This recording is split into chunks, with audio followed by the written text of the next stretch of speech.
Dear friends, I welcome you all to agri smart classes YouTube channel. हम लोगों ने last video में fungi के बारे में डिस्कस कर लिया है। ठीक है, फंजाई का पूरा टॉपिक कंप्लीट हो चुका है। अब हम बैक्टीरिया के बारे में डिस्कस करने वाले हैं। ठीक है, तो इस वीडियो में हम स्टार्ट करते हैं। और अगर आपको इसी तरह की वीडियोज़ देखनी है like which is mainly focused on BSc agriculture, तो please do like share and subscribe to my channel agri smart classes. चलो स्टार्ट करते हैं फिर बैक्टीरिया से।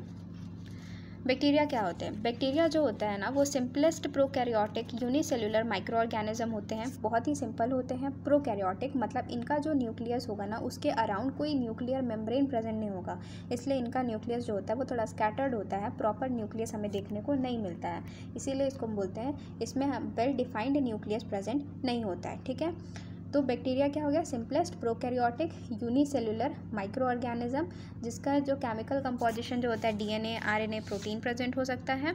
हाईली अडेप्टेबल होते हैं टू दी एक्सट्रीम कंडीशंस, जैसे कि मतलब बहुत ही ज़्यादा टेम्परेचर, बहुत ही कम टेम्परेचर या बहुत ज़्यादा pH, बहुत कम pH, oxygen tension, osmotic and atmospheric pressure.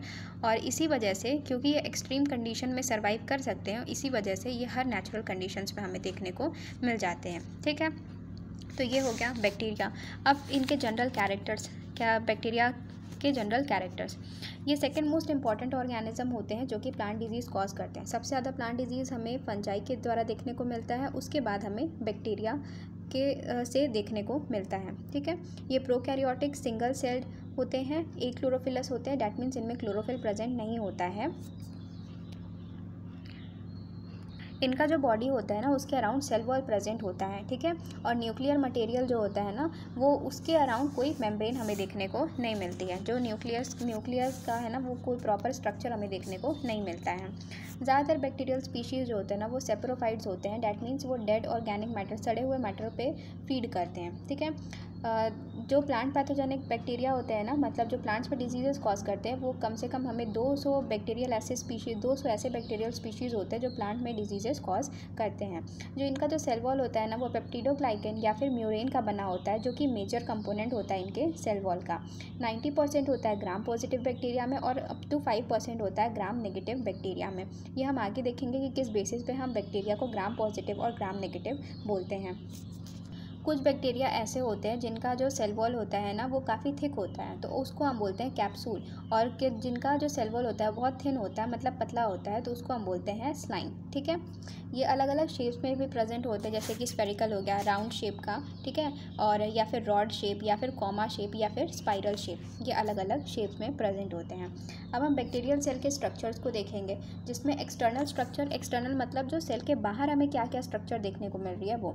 तो सबसे पहला देखते हैं फ्लैजिला। फ्लैजिला हम लोगों ने बैक्टीरिया फंजाई में भी देखा था ना। फ्लैजिला मतलब एक थ्रेड लाइक स्ट्रक्चर होता है जो उनके मूवमेंट में, उनके लोकोमोशन में हेल्प करता है। जैसे फ्लैजिला क्या होगा? वो थ्रेड लाइक स्ट्रक्चर होगा, काफ़ी डेलिकेट थ्रेड लाइक स्ट्रक्चर होता है, जो कि सेल से भी बड़ा होता है। ठीक है, सेल से भी हमें लंबा देखने को मिलता है। ये ऑर्गन ऑफ लोकोमोशन, लोकोमोशन मतलब उनके मूवमेंट में हेल्प करता है। ठीक है, फ्लैजिला के अरेंजमेंट के बेसिस पे बैक्टीरिया को भी हम अलग अलग तरीके से क्लासीफाई करते हैं। ठीक है, जैसा कि पहला हो गया मोनोट्राइकस। मोनोट्राइकस मतलब क्या? जब भी बैक्टीरिया में सिंगल फ्लैजिला प्रेजेंट होगा, जैसे कि ये बैक्टीरिया का सेल है, इसमें एक फ्लैजिला प्रेजेंट है, जैसे यहाँ पे ये है, तो इसको हम बोलेंगे क्या? मोनोट्राइकस। लेकिन इसके बाद है लोफोट्राइकस। लोफोट्राइकस मतलब tuft of flagella at one end. जैसे मान लो ये एक एंड है, इस यहाँ पर ना ग्रुप में बहुत सारे फ्लैजिला प्रेजेंट होते हैं। टफ मतलब होता है ग्रुप, तो एक ही एंड पे बहुत सारे फ्लैजिला प्रेजेंट होंगे, तो ऐसे बैक्टीरिया को हम लोफोट्राइकस बैक्टीरिया बोलते हैं। Next one is amphitrichous. मतलब एम्फी मतलब होता है दोनों एंड में, एक यहाँ पे प्रेजेंट होगा और दूसरा यहाँ पे प्रेजेंट होगा, दो अलग अलग एंड पे प्रेजेंट होगा अगर फ्लैजिला, तो उसको हम बोलेंगे एम्फीट्राइकस। Now peritrichous. तो अगर जो फ्लैजिला है ना, जैसे एक यहाँ प्रेजेंट है, यहाँ पूरे बॉडी में इस तरह से अगर प्रेजेंट होगा, ऐसे पूरा बॉडी में अगर प्रेजेंट है हर तरफ, तो उसको बोलते हैं पेरीट्राइकस।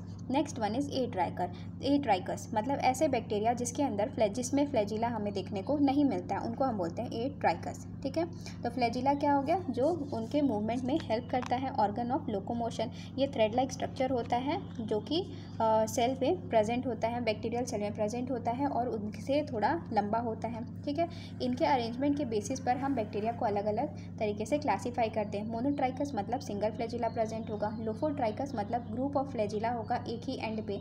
एम्फीट्राइकस मतलब दोनों एंड पे हमें फ्लैजिला देखने को मिलेगा। पेरीट्राइकस मतलब पूरे बॉडी में इनके अगर फ्लैजिला डिस्ट्रीब्यूटेड होगा तो उसको हम पेरीट्राइकस बोलेंगे।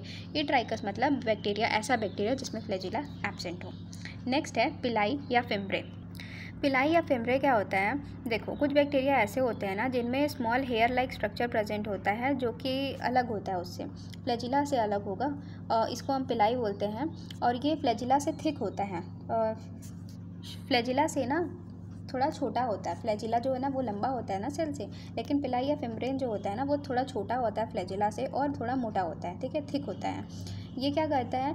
जीन को ट्रांसफ़र करने का काम करता है। एक सेल से दूसरे सेल में जीन ट्रांसफ़र करने का काम करता है, मतलब ये ब्रिज की तरह काम करता है। तो ये हम अभी सेक्सुअल रिप्रोडक्शन ऑफ बैक्टीरिया देखेंगे ना, उसमें हम देखेंगे, ठीक है। तो पिलाई का डायग्राम देखना चाहेंगे। यहाँ पे जैसे ये सेल वॉल है, ये हो गया पिलाई, ठीक है। ये था फ्लैजिला जो कि लंबा होता है, थ्रेड लाइक स्ट्रक्चर होता है। ये है पिलाई जो कि एक ब्रिज की तरह काम करता है जीन ट्रांसफ़र करने के लिए, और ये थोड़ा शॉर्ट होता है और थिक होता है फ्लैजिला से। नेक्स्ट है सेल एनवेलप। सेल एनवेलप मतलब जो सेल है जो जिस चीज़ें से कवर्ड होता है ना उसको हम बोलते हैं सेल एनवेलप। इसमें हमें क्या देखने को मिलेगा? सेल वॉल और सेल मेम्ब्रेन।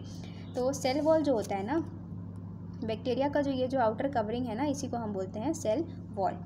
ये सेल वॉल जो होता है ना ग्राम पॉजिटिव बैक्टीरिया में, देखो जो ग्राम पॉजिटिव बैक्टीरिया होते हैं ना उनमें मल्टी लेयर्ड म्यूरेन देखने को मिलता है।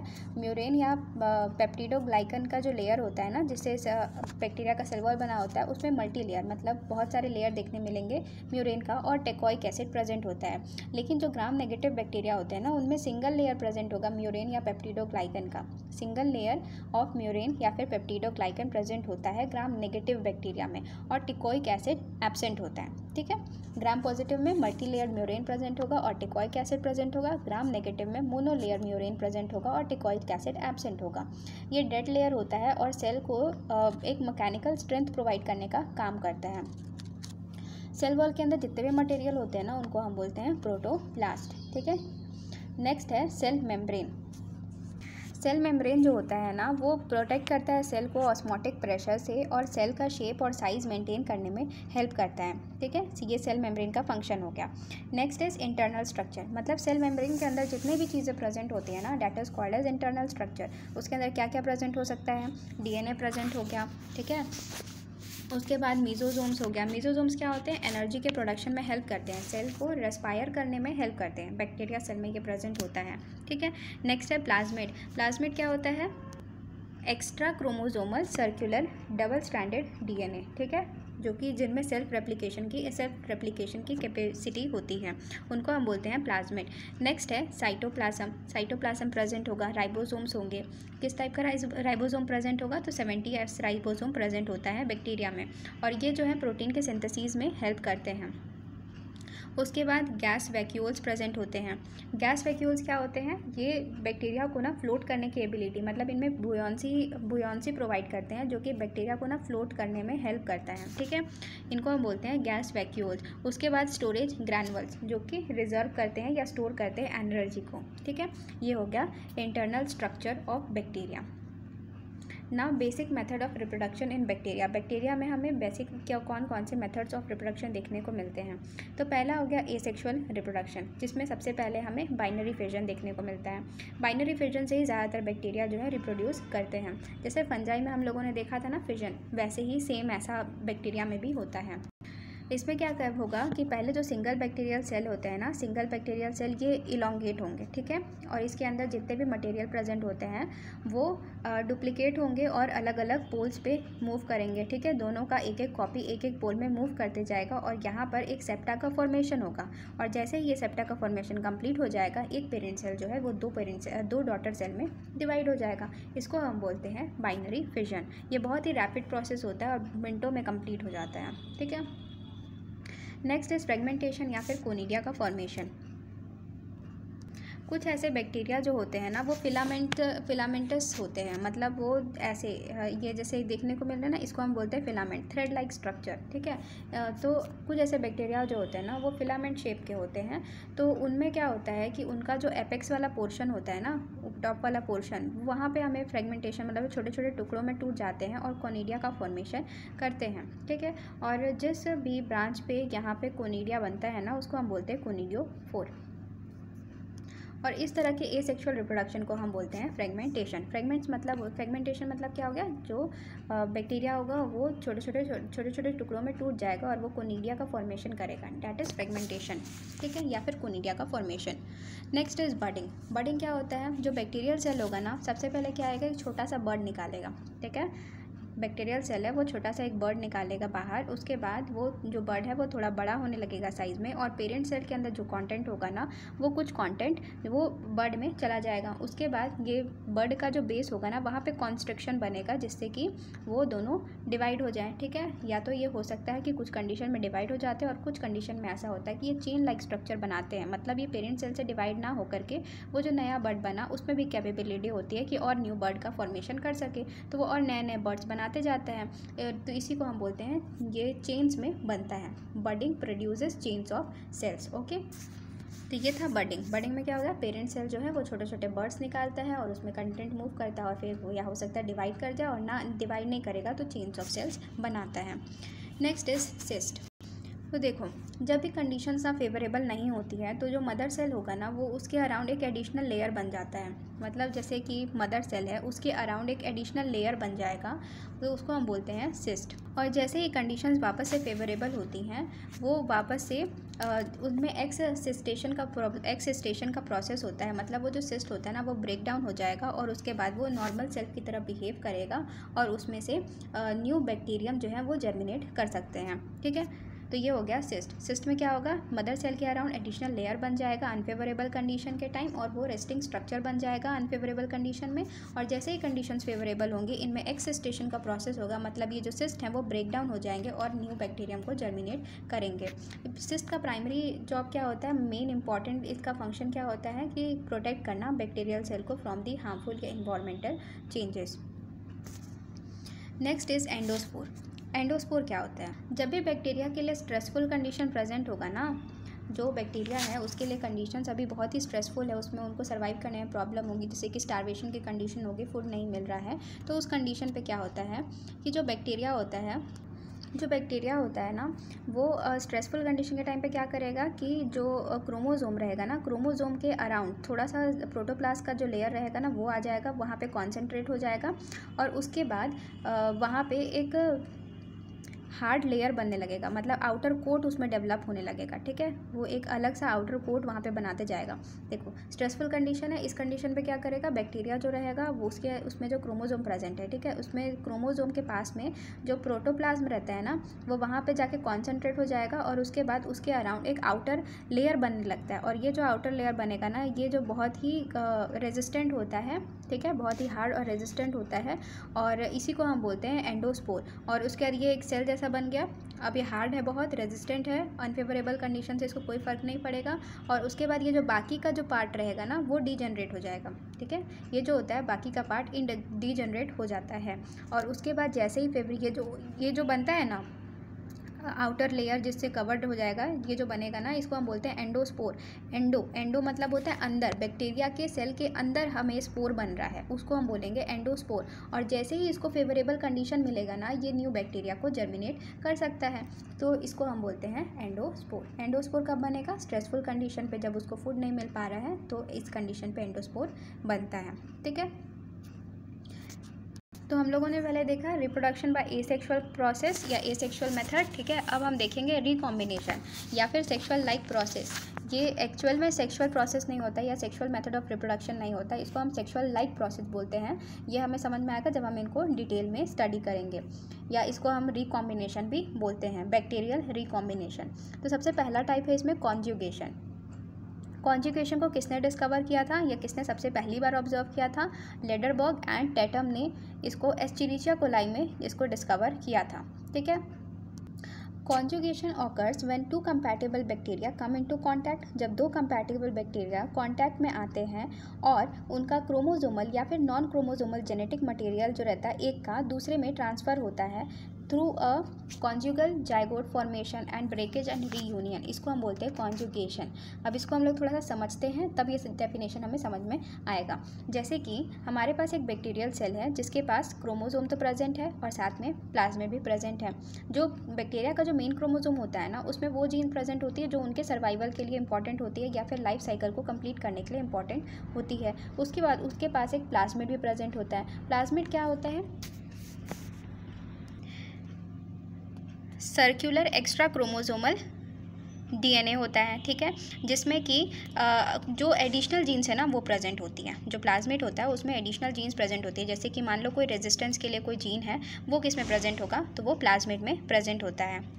तो मान लेते हैं कि हमारे पास एक बैक्टीरिया है जिसके पास प्लाज्मिड प्रेजेंट है, ठीक है, और दूसरा बैक्टीरिया जिसके पास प्लाज्मिड प्रेजेंट नहीं है। अब हमें वो प्लाज्मिड जो है ना उसको हमें, या प्लाज्मिड का कोई छोटा सा पार्ट जिसमें कोई एडिशनल जीन प्रेजेंट है, मान लो रेजिस्टेंस का जीन प्रेजेंट है, वो दूसरे बैक्टीरिया में प्रेजेंट नहीं है, वो हमें उस दूसरे बैक्टीरिया में ट्रांसफ़र करना है। तो उस कंडीशन में क्या होगा? जो मेन जो बैक्टीरिया होता है ना जिसके पास प्लाज्मिड प्रेजेंट होता है उसको हम बोलते हैं डोनर बैक्टीरिया, और जिसमें हमें डालना होता है उसको हम बोलते हैं रेसिपिएंट बैक्टीरिया, ठीक है। पहला हो गया डोनर बैक्टीरिया जिसके पास प्रेजेंट है, जिसके पास प्रेजेंट नहीं है उनको हम बोलते हैं रेसिपिएंट बैक्टीरिया। जो डोनर बैक्टीरिया होता है ना उसको हम F+ से डिनोट करते हैं, दैट इज़ वो मेल बैक्टीरिया, ठीक है। और जिनमें हमें ट्रांसफ़र करना होता है ना उसको हम F- से डिनोट करते हैं, ठीक है। और जो डोनर होता है ना उनके पास पिलाई प्रेजेंट होता है, दैट इज़ हम लोग जो पिलाई प्रेजेंट पढ़ा था ना पिलाई के बारे में, कि वो क्या होते हैं, वो एक ब्रिज का काम करते हैं जो कि जीन ट्रांसफ़र करने का काम करता है from one cell to another bacterial cell, एक सेल से दूसरे सेल में जीन ट्रांसफ़र करने का काम करेगा। ये किसके थ्रू होगा? पिलाई के पास। किसके पास प्रेजेंट होता है? डोनर के पास प्रेजेंट होता है। ये डोनर है, इसके पास प्रेजेंट होगा पिलाई, ठीक है। तो ये हो गया डोनर जिसके पास प्रेजेंट है प्लाज्मिड और पिलाई प्रेजेंट है। ये एक ब्रिज जैसा बनाएगा जिसके थ्रू जीन का ट्रांसफ़र होगा टू दी रेसिपिएंट बैक्टीरिया, ठीक है। ये रेसिपिएंट है, अब ये यहाँ से ट्रांसफ़र होगा। अब प्लाज्मिड जो होता है वो एक्स्ट्रा क्रोमोसोमल सर्कुलर डीएनए होता है, तो ये भी डबल स्ट्रैंडेड होता है, ठीक है। तो इसको ये क्या करेगा, अपना एक स्ट्रैंड जो है ना, ये जो ब्रिज बनाना कॉन्जुगेशन ब्रिज, इसके थ्रू दूसरे रेसिपिएंट बैक्टीरिया को ट्रांसफ़र कर देगा। अब ये जैसे ही इसके पास आया तो ये क्या करेंगे, इनमें सेल्फ रेप्लिकेशन की कैपेबिलिटी होती है, मतलब वो रेप्लिकेट करके दूसरा स्ट्रैंड खुद ही बना सकते हैं। तो ये दूसरा स्ट्रैंड खुद ही बना लेगा और क्या बन जाएगा, दूसरा वाला भी जो है वो F+ बन जाएगा। डीएनए का ट्रांसफ़र हो गया, उसके बाद वो रेप्लिकेट कर लिया और जो दूसरा वाला जो रेसिपिएंट जो बैक्टीरिया था ना वो भी क्या बन गया, अब वो डोनर बैक्टीरिया बन गया। अब वो भी किसी और को ट्रांसफ़र कर सकता है, F+ सेल बन गया, ठीक है। ये हो गया। इसके बाद क्या होगा, जो प्लाज्मिड होता है ना उसके पास एक और टेंडेंसी होती है कि वो जो बैक्टीरिया का जो मेन क्रोमोसोम होता है ना उसके साथ कंबाइन कर सकता है। जैसे ये बैक्टीरिया का मेन क्रोमोसोम था ना ब्लू से, और प्लाज्मिड था हमारे पास पर्पल कलर का, ये जो है ना बैक्टीरिया के साथ कंबाइन कर गया। जैसे हम लोगों ने देखा था ये ब्लू वाला जो है बैक्टीरिया का मेन क्रोमोसोम है और ये जो है ये प्लाज्मिड है। इनके पास कैपेबिलिटी होती है कि ये जा कर के बैक्टीरिया के मेन क्रोमोसोम से कंबाइन कर जाए। तो अब ये जो अब ये कंबाइन कर जाएगा ना, तो इसमें इस कंडीशन को हम क्या बोलते हैं, HFR डोनर। ऐसे डोनर को हम बोलेंगे HFR डोनर, ठीक है, मतलब हाई फ्रिक्वेंसी डोनर, ठीक है। और फिर से जब HFR सेल जो है ना वो F- सेल, मतलब जिसके पास प्लाज्मिड नहीं था उसके कांटेक्ट में आएगा, कॉन्जुगेशन ब्रिज बनाएगा और जब अपना प्लाज्मिड वो उसके पास दे रहा होगा ना, ट्रांसफ़र कर रहा होगा, मतलब वो जीन जब है इसके पास ट्रांसफ़र कर रहा होगा प्लाज्मिड का, तो क्या होगा, जो बैक्टीरिया है ना उसका भी क्रोमोसोम वो उसमें दूसरे बैक्टीरिया में चला जाएगा। तो इससे क्या होगा, रिकॉम्बिनेशन होगा, नया टाइप का कॉम्बिनेशन बन जाएगा। मतलब वो प्लाज्मिड तो गया ही गया, लेकिन उस बैक्टीरिया का जो मेन क्रोमोसोम है ना वो भी वो दूसरे रेसिपिएंट बैक्टीरिया में चला गया। जैसा कि हम इस डायग्राम में देख सकते हैं कि ये जो था ये डोनर था, HFR सेल था, ये था F- सेल। अब यहाँ से प्लाज्मिड जाना था, तो प्लाज्मिड ये था, प्लाज्मिड के साथ साथ ये क्या गया, बैक्टीरिया का क्रोमोसोम, ये बैक्टीरिया का क्रोमोसोम ब्लू वाला ये यहाँ जा कर के ट्रांसफ़र हो गया और ये नया सेल बनाया जो integration of HFR DNA with the recipient chromosome, ठीक है। अब ये HFR plus cell F- cell के साथ रिकम्बाइन हो गया, तो इसमें इसी को हम बोलते हैं रिकॉम्बिनेशन। इसमें हम लोगों ने क्या देखा कि जो गैमेट्स है उसका फ्यूजन हुआ क्या, दो अलग अलग गैमेट का फ्यूजन हुआ? नहीं हुआ। इसीलिए हम इसको सेक्सुअल लाइक प्रोसेस बोलते हैं, ना कि सेक्सुअल रिप्रोडक्शन बोलते हैं। ठीक है, ये सेक्सुअल रिप्रोडक्शन था और ये है सेक्सुअल लाइक प्रोसेस या फिर रिकॉम्बिनेशन। मोस्टली हम इसको बैक्टीरियल रिकॉम्बिनेशन बोलते हैं। ठीक है, तो ये था कॉन्जुगेशन। तो अब आते हैं डेफिनेशन पे। कॉन्जुगेशन कब होता है? जब दो कंपैटिबल बैक्टीरिया कांटेक्ट में आते हैं, दो कंपैटिबल बैक्टीरिया कांटेक्ट में आए, ठीक है, एंड पार्ट ऑफ क्रोमोजोमल या फिर non chromosomal genetic material of one is transferred to another. तो इसका जो क्रोमोजोमल, ठीक है, और नॉन क्रोमोजोमल, ये जो प्लाज्मिड जो था वो नॉन क्रोमोजोमल होता है या फिर एक्स्ट्रा क्रोमोजोमल होता है। ठीक है, तो क्रोमोजोम का भी पार्ट गया और प्लाज्मिड का भी पार्ट गया, तो इसमें दिया है ना, and a part of chromosomal या फिर नॉन क्रोमोजोमल जेनेटिक मटेरियल एक का दूसरे में ट्रांसफ़र हो जाता है या इनकॉर्पोरेट हो जाता है through conjugal zygote formation, breakage and reunion. मतलब कुछ टूटता है, कुछ बनता है, जैसे यहाँ से कुछ टूटा, फिर यहाँ चला गया, फिर वहाँ पे रीयूनियन हुआ और उसके बाद HFR+ सेल बना। उसके बाद HFR+ सेल जो है वो F- सेल के साथ कॉन्जुगेशन ब्रिज बनाया और उसके बाद उसमें कुछ जो है बैक्टीरिया का भी जीन ट्रांसफ़र हो गया। ठीक है, तो ये हो गया कॉन्जुगेशन। ठीक था, रिकॉम्बिनेशन या सेक्सुअल लाइक प्रोसेस में सबसे पहला था कॉन्जुगेशन, ये हो गया कंप्लीट। अब नेक्स्ट इज ट्रांसडक्शन। ट्रांसडक्शन को किसने डिस्कवर किया था? तो जिंडर और लीडरबर्ग ने साल्मोनेला में डिस्कवर किया था इसको 1952 में। सबसे पहले जिंडर और लीडरबर्ग ने 1952 में साल्मोनेला में ट्रांसडक्शन को डिस्कवर किया था। इसमें क्या होता है, जो जेनेटिक मटेरियल होता है ना एक बैक्टीरिया का, वो किसी फाज मतलब वायरस, ठीक है, फाज के वजह से दूसरे बैक्टीरिया में चला जाता है और जो दूसरा जो बैक्टीरिया होता है वो जेनेटिकली ट्रांसफॉर्म हो जाता है, तो उसको हम बोलते हैं ट्रांसडक्शन। इसमें मेन किसका काम होता है? फाज पार्टिकल का काम होता है।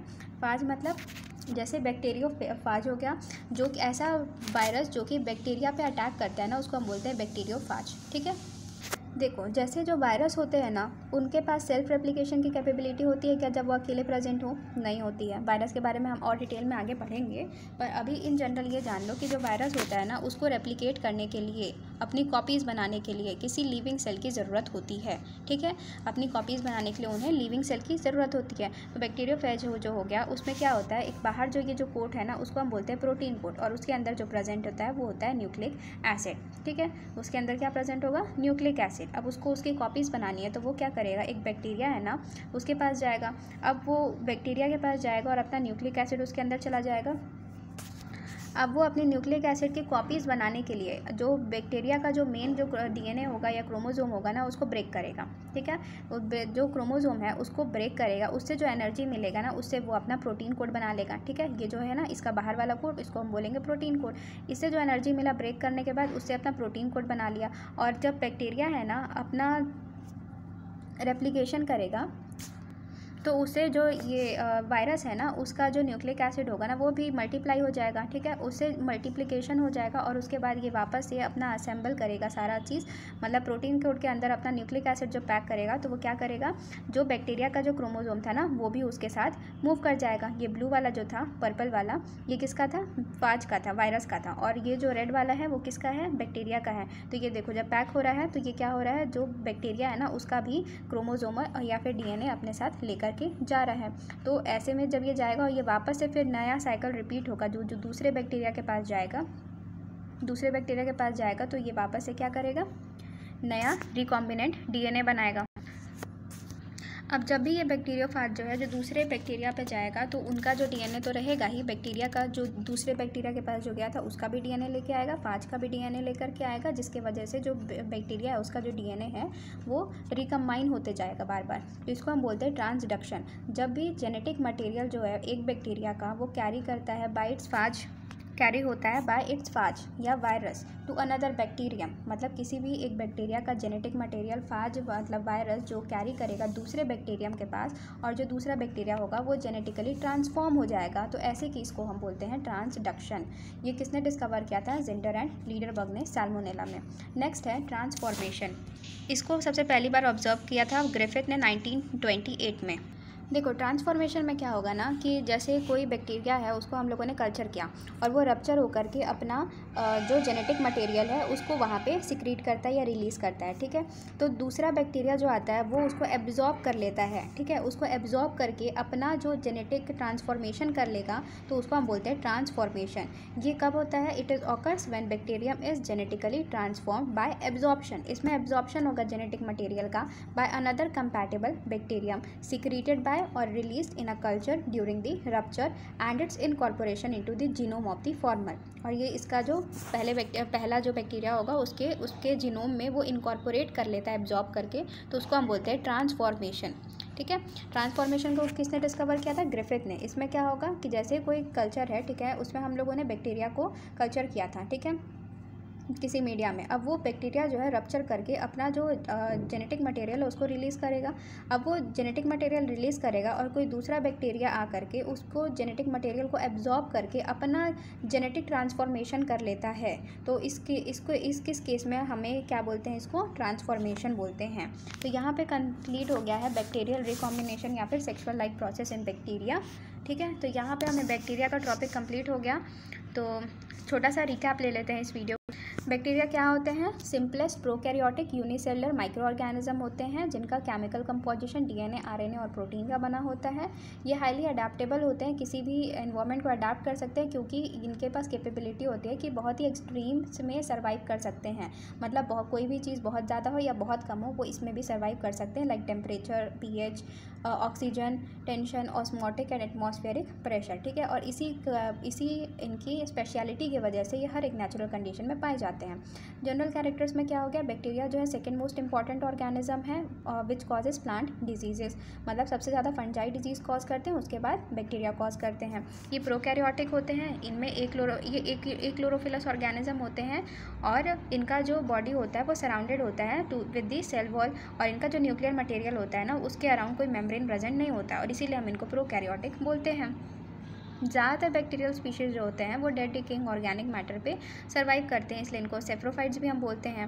और अराउंड 200 बैक्टीरियल स्पीशीज़ ऐसे होते हैं जो कि प्लांट पैथोजेनिक होते हैं, डेट मीन्स ये प्लांट में डिजीज़ कॉज करते हैं। इनका जो सेल वॉल होता है ना वो पेप्टिडोग्लाइकेन या फिर म्यूरेन का बना होता है। ज़्यादातर जो बैक्टीरिया जो होते हैं ना उनके अराउंड अगर थिक लेयर प्रेजेंट होगा तो उस थिक लेयर को हम कैप्सूल बोलते हैं, और अगर थिन लेयर मतलब पतला सा लेयर प्रेजेंट होगा तो उसको हम बोलते हैं स्लाइम। और ये अलग अलग शेप्स में भी प्रेजेंट होते हैं, जैसे कि स्पेरिकल या फिर मतलब राउंड शेप के हो गए, रॉड शेप, कॉमा या फिर स्पाइरल शेप, ठीक है। हम बैक्टीरिया का सेल स्ट्रक्चर देखेंगे कि कैसा इनका सेल स्ट्रक्चर होता है। एक्सटर्नल सेल स्ट्रक्चर मतलब इनका जो सेल है उसके बाहर जो स्ट्रक्चर्स प्रेजेंट होते हैं। सबसे पहला फ्लैजिला। फ्लैजिला क्या होता है? थ्रेड लाइक स्ट्रक्चर होता है जो कि इनको मूवमेंट में या मूव करने में हेल्प करता है, ठीक है। ये सेल से भी लंबे होते हैं और फ्लैजिला के बेसिस पे जिस तरह का फ्लैजिला प्रेजेंट होता है या जितने नंबर में प्रेजेंट होता है उसके अकॉर्डिंग हम बैक्टीरिया को अलग अलग टाइप्स में डिवाइड करते हैं या क्लासीफाई करते हैं। सबसे पहला है मोनोट्राइकस मतलब सिंगल पोलर फ्लैजिला, एक फ्लैजिला प्रेजेंट होगा तो मोनोट्राइकस। लोफोट्राइकस मतलब अगर फ्लैजिला का एक ग्रुप या फिर टफ्ट एक एंड में प्रेजेंट होगा, एक छोर पे प्रेजेंट होता है, उसको हम बोलते हैं लोफोट्राइकस। एम्फीट्राइकस मतलब दोनों एंड में फ्लैजिला प्रेजेंट हो। पेरीट्राइकस मतलब अगर जो फ्लैजिला है बैक्टीरिया के पूरे बॉडी में डिस्ट्रीब्यूटेड है, हर जगह प्रेजेंट है, तो उसको हम बोलते हैं पेरीट्राइकस। एट्राइकस मतलब अगर फ्लैजिला एब्सेंट हो, ठीक है। नेक्स्ट इज पिलाई या फिर फिम्ब्रे। पिलाई का फंक्शन क्या होता है? ये हेयर लाइक स्ट्रक्चर होता है जो कि फ्लैजिला से थोड़ा छोटा होता है और मोटा होता है, ठीक है। ये जीन को ट्रांसफ़र करने में हेल्प करता है एक सेल से दूसरे सेल में, और ये कॉन्जुगेशन ब्रिज का काम करता है, ठीक है। नेक्स्ट है सेल इन्वेलप मतलब जो सेल को कवर करते हैं वो स्ट्रक्चर। तो पहला है सेल वॉल। सेल वॉल में किसका बना होता है? म्यूरेन या फिर पेप्टिडोग्लाइकेन का बना होता है। देखो जो ग्राम पॉजिटिव बैक्टीरिया होगा उनमें मल्टी लेयर्ड मतलब बहुत सारे लेयर म्यूरेन के देखने को मिलेंगे और टिकोइक एसिड प्रेजेंट होता है। ग्राम नेगेटिव में सिर्फ एक लेयर म्यूरेन का प्रेजेंट होगा और टिकोइक एसिड एब्सेंट होता है। ये जो है ना डेड लेयर होता है और मैकेनिकल स्ट्रेंथ प्रोवाइड करता है सेल को, और जितने भी मटेरियल सेल वॉल के अंदर होते हैं ना उनको हम प्रोटोप्लास्ट बोलते हैं ना। नेक्स्ट इज सेल मेम्ब्रेन, ठीक है। तो सेल वॉल के अंदर होता है सेल मेम्ब्रेन जो कि शेप प्रोवाइड करता है सेल को, ठीक है। नेक्स्ट है इंटरनल स्ट्रक्चर। इंटरनल स्ट्रक्चर मतलब सेल के अंदर जो जो चीज़ें प्रेजेंट होती हैं। तो इसमें क्या हो गया? DNA, mesosome, plasmid, cytoplasm, ribosome, gas vacuole या फिर स्टोरेज ग्रैनुअल्स, ठीक है। अब देखते हैं basic method of reproduction in bacteria. तो सबसे पहला एसेक्सुअल रिप्रोडक्शन, इसमें सबसे पहला आ गया बाइनरी फिजन। बाइनरी फिजन मतलब एक पेरेंट सेल जो है दो डॉटर सेल में डिवाइड होता है, उसको हम बोलते हैं बाइनरी फिजन। इसके हम स्टेप्स को आगे पढ़ चुके हैं, ठीक है। नेक्स्ट है फ्रेगमेंटेशन या फिर कोनिडिया फॉर्मेशन। तो कुछ ऐसे बैक्टीरिया होते हैं जो फिलामेंटस शेप के होते हैं, मतलब वो ऐसे थ्रेड लाइक स्ट्रक्चर के होते हैं। तो उनका जो टिप होगा ना, वहाँ पे वो छोटे छोटे फ्रेगमेंट्स में डिवाइड होंगे और कोनिडिया का फॉर्मेशन करेंगे, तो उनको हम बोलते हैं फ्रेगमेंटेशन या फिर conidia formation. Next one is budding. Budding में क्या होगा, जो बैक्टीरियल सेल होगा वो एक छोटा सा आउटग्रोथ निकालेगा जिसको हम बड बोलते हैं, ठीक है। और ये जो बड होता है ना, इनमें भी कैपेसिटी होती है कि ये और न्यू आउटग्रोथ करके बड बना सकें, ठीक है। तो ये हो गया budding. Next is cyst. Cyst क्या होता है, जो मदर सेल होता है ना उसके अराउंड एक एडिशनल लेयर बन जाता है, उसी को हम बोलते हैं सिस्ट, जो कि एक रेस्टिंग स्ट्रक्चर होता है जो अनफेवरेबल कंडीशन में बनता है। और जैसे ही जब फेवरेबल कंडीशन मिलता है ना, इसमें एक्स सिस्टेशन का प्रोसेस होता है, मतलब ये जो सिस्ट होता है ना वो उसका ब्रेक डाउन हो जाएगा, ठीक है, और ये वापस से न्यू बैक्टीरियम में जर्मिनेट कर जाता है, इसी को हम बोलते हैं सिस्ट। नेक्स्ट है एंडोस्पोर। एंडोस्पोर क्या होता है, एंडो मतलब होता है अंदर, स्पोर जो है बैक्टीरिया सेल के अंदर बनता है, उसको हम बोलते हैं एंडोस्पोर। ये कब बनेगा, जब स्ट्रेसफुल कंडीशन होगा ना, मान लो जैसे स्टारवेशन की कंडीशन है, फूड नहीं मिल रहा है बैक्टीरिया को, तो उस कंडीशन में क्या होगा, जो बैक्टीरिया होगा ना उसका जो क्रोमोसोम होगा उसके अराउंड प्रोटोप्लाज्म जो है वो कॉन्सेंट्रेट हो जाएंगे, ठीक है। प्रोटोप्लाज्म कॉन्सेंट्रेट हो जाएंगे, उसके बाद उसके अराउंड एक बहुत ही हार्ड लेयर, आउटर लेयर बन जाएगा, ठीक है, आउटर कवरिंग बन जाएगा, और बाकी जो है ना वो बाकी जो सेल है ना बैक्टीरियल सेल वो डीजनरेट हो जाएंगे, ठीक है। ये डीजनरेट होने लगेंगे और ये जो है ये बन गया क्या, एंडोस्पोर, ठीक है। जो क्रोमोसोम था उसके अराउंड प्रोटोप्लाज्म आया, वो कॉन्सेंट्रेट हो गया, कॉन्सेंट्रेट होकर के बाहर एक आउटर कवरिंग बना लिया जिसको हम बोलेंगे एंडोस्पोर। अब जैसे ही फेवरेबल कंडीशन मिलेगा, ये एंडोस्पोर जो होते हैं ना वो जर्मिनेट करके न्यू बैक्टीरियम बनाएंगे, तो इसको हम बोलते हैं एंडोस्पोर। नेक्स्ट इज रिकॉम्बिनेशन या सेक्सुअल लाइक प्रोसेस। इसको हम सेक्सुअल लाइक प्रोसेस क्यों बोलते हैं, सेक्सुअल मेथड ऑफ रिप्रोडक्शन क्यों नहीं बोलते, क्योंकि इसमें कोई भी गैमेट का फॉर्मेशन नहीं होता है, बल्कि जो बैक्टीरिया का जो जेनेटिक मटेरियल होता है ना वो रिकम्बाइन होते रहता है, इसलिए हम इसको बैक्टीरियल रिकॉम्बिनेशन या फिर सेक्सुअल लाइक प्रोसेस बोलते हैं। क्योंकि इसमें दो बैक्टीरियल सेल का तो इन्वॉल्वमेंट है पर उनका फ्यूजन नहीं है, इसीलिए हम इसको सेक्सुअल लाइक प्रोसेस बोलते हैं। पहला है इसमें कॉन्जुगेशन, जिसको ऑब्जर्व किया था लीडरबर्ग और टैटम ने एस्चेरिचिया कोलाई में, ठीक है। कॉन्जुगेशन में क्या होता है कि दो कंपैटिबल बैक्टीरिया एक दूसरे के कांटेक्ट में आते हैं, मान लो किसी के पास प्लाज्मिड है, किसी के पास प्लाज्मिड नहीं है, अब वो प्लाज्मिड ट्रांसफर होगा। प्लाज्मिड जो है वो एक्स्ट्रा क्रोमोसोमल या नॉन क्रोमोसोमल जेनेटिक मटेरियल होता है, ठीक है, जिसमें कि जितने भी एक्स्ट्रा जीन्स होते हैं ना वो प्रेजेंट होती हैं, ठीक है। अब जिसके पास प्रेजेंट है उसको हम बोलेंगे F+ डोनर, ठीक है, और उसके पास पिलाई भी प्रेजेंट होता है। जिसके पास प्रेजेंट नहीं होता है प्लाज्मिड, उसको हम बोलेंगे F- या रेसिपिएंट, या जिसमें हमें ट्रांसफ़र करना होता है। तो ये जो है ना पिलाई, ये कॉन्जुगेशन ब्रिज फॉर्म करेगा, उसके बाद प्लाज्मिड का एक स्ट्रैंड जो है जो दूसरे रेसिपिएंट है उसमें ट्रांसफ़र हो जाएगा और वो रेप्लिकेट कर जाएगा, और उसके बाद ये प्रोसेस जो है वो कंप्लीट हो जाएगा, completion of DNA transfer and replication. दूसरे केस में क्या होगा कि जो प्लाज्मिड होता है उस पर टेंडेंसी होती है कि वो बैक्टीरियल क्रोमोसोम के साथ कंबाइन कर जाए, और जैसे ही वो बैक्टीरियल क्रोमोसोम के साथ कंबाइन करेगा ना उसको हम बोलेंगे HFR सेल। और ये जो HFR सेल है, जैसे ही ये दूसरे मतलब F- जिसके पास प्लाज्मिड नहीं है उसके साथ कांटेक्ट में आएगा, पाइलस के साथ एक कॉन्जुगेशन ब्रिज बनाएगा, तो उस केस में क्या होगा कि प्लाज्मिड तो जाएगा ही जाएगा, पर प्लाज्मिड के साथ जो वो बैक्टीरिया का क्रोमोसोम के साथ वो हो गया था ना अटैच हो गया था, तो बैक्टीरिया के क्रोमोसोम के साथ अटैच हो गया था, तो बैक्टीरिया का कुछ क्रोमोसोम का पार्ट भी जो है वो दूसरे रेसिपिएंट में चला जाएगा प्लाज्मिड के साथ साथ, तो इसके वजह से रिकॉम्बिनेशन हमें देखने को मिलेगा रेसिपिएंट में, तो इसी को हम बोलते हैं कॉन्जुगेशन। कॉन्जुगेशन तब होता है जब दो कंपैटिबल बैक्टीरिया कॉन्टैक्ट में आते हैं और क्रोमोसोम या फिर नॉन क्रोमोसोमल जेनेटिक मटेरियल जो होता है एक का वो दूसरे में ट्रांसफ़र हो जाता है या इनकॉर्पोरेट हो जाता है थ्रू कॉन्जुगल जाइगोट फॉर्मेशन या फिर थ्रू दिस कॉन्जुगेशन ब्रिज, तो उसको हम बोलते हैं conjugation. Next one is transduction. Transduction में क्या होता है, फाज पार्टिकल का इन्वॉल्वमेंट होता है। जब भी जेनेटिक मटेरियल एक बैक्टीरिया का दूसरे बैक्टीरिया में जाता है थ्रू दी फाज पार्टिकल, और जो दूसरा बैक्टीरिया रहता है वो जेनेटिकली ट्रांसफॉर्म हो जाता है, उसको हम बोलते हैं ट्रांसडक्शन। इसको डिस्कवर किया था जिंडर और लीडरबर्ग ने इन सैल्मोनेला। 1952 में सैल्मोनेला में जिंडर और लीडरबर्ग ने डिस्कवर किया था ट्रांसडक्शन को। ट्रांसडक्शन में क्या होगा कि फाज पार्टिकल जो है वो आएगा बैक्टीरिया में, उसके बाद जो वायरस जो होते हैं उनमें रेप्लिकेट करने वो लिविंग सेल चाहिए होता है अपने आप को रेप्लिकेट करने के लिए। तो बैक्टीरिया के पास जाएगा, उसके बाद उसका अपना जेनेटिक मटेरियल जो है वो अंदर बैक्टीरिया के अंदर डालेगा, जिसके वजह से फिर उसके बाद वो जो है बैक्टीरिया का जो क्रोमोसोमल डीएनए रहता है ना उसको ब्रेक करेगा। जो एनर्जी मिलेगा उससे वो अपना प्रोटीन कोड बना लेगा, ठीक है, प्रोटीन कोड बना लेगा। और इसके बाद जो इसका जो जेनेटिक मटेरियल था ना डीएनए, वो रेप्लिकेट कर जाएगा और अपना जेनेटिक मटेरियल जब वो पैक करेगा तो उसके साथ कुछ जेनेटिक मटेरियल जो है वो बैक्टीरिया का भी चला जाएगा। और यही प्रोसेस जब वो दूसरे बैक्टीरिया के साथ रिपीट करेगा तो फिर जो दूसरा बैक्टीरिया है उसका जो डीएनए है वो रिकम्बाइन हो जाएगा, तो उसको हम बोलते हैं transduction. Next one is transformation. Transformation क्या होता है, जब भी हम किसी बैक्टीरिया को कल्चर करते हैं ना तो वो जब रप्चर होकर अपना जेनेटिक मटेरियल को सिक्रीट करता है उस कल्चर में, और जो दूसरा बैक्टीरियम आता है वो उसको एब्जॉर्ब करके अपना जेनेटिक ट्रांसफॉर्मेशन करता है, अपने जीनोम में उसको इनकॉर्पोरेट कर लेता है पहले वाले बैक्टीरियम के जीन को, तो उसको हम बोलते हैं ट्रांसफॉर्मेशन। इसको किसने ऑब्जर्व किया था? ग्रिफिथ ने ऑब्जर्व किया था, ठीक है। तो यहाँ पे कंप्लीट हो गया हमारा बैक्टीरिया का टॉपिक। प्लांट पैथोलॉजी के लिए हमें इतना ही पढ़ना इंपॉर्टेंट था।